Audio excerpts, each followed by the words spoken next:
புளி சாதம் செய்ய போகிறோம், வாங்க பார்க்கலாம். கொஞ்சமாக எண்ணெய் ஊற்றிக்கலாம்.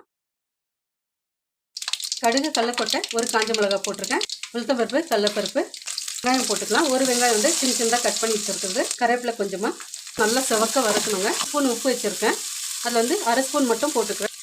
இப்போ இதெல்லாம் வதக்கிடலாம். இப்போ நல்லா வதக்கியாச்சு. இப்போ இதில் பெருங்காயம், கடுகு பொடி, வெந்தயம் பொடி, சீரகம் பொடி, இப்போ இதெல்லாம் போட்டுடலாம்.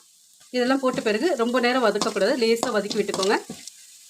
மஞ்சள் தூள் ஒரு 1/4 ஸ்பூன், மிளகாத்தூள் அரை ஸ்பூன், தனியாத்தூள் அரை ஸ்பூன், இப்போ இதையும் போட்டு வதக்கிடலாம். மிளகாத்தூள் போட்ட உடனே தக்காளி எல்லாம் போட்டுடணும். இதையும் போட்டு வதக்கிடலாம்.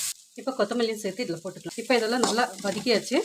ஒரு எலுமிச்சம்பழம் சைஸ் அளவுக்கு புளி கரைச்சி வச்சுருக்கேன், அதையும் ஊற்றிடலாம். அரை ஸ்பூன் அளவுக்கு வெல்லம். இப்போ இதெல்லாம் நல்லா கொதி வந்து சுண்டி வரட்டுங்க. நல்லா சுண்டி வந்துருச்சு. ரைஸில் பார்த்தீங்கன்னாக்கா கொஞ்சமாக உப்பு, எண்ணெய் இதெல்லாம் போட்டு கலந்து வச்சுட்டோம்னா நல்லா உதிரி உதிரியாக இருக்கும். இப்போ புளி கொச்சி சாதம் வந்து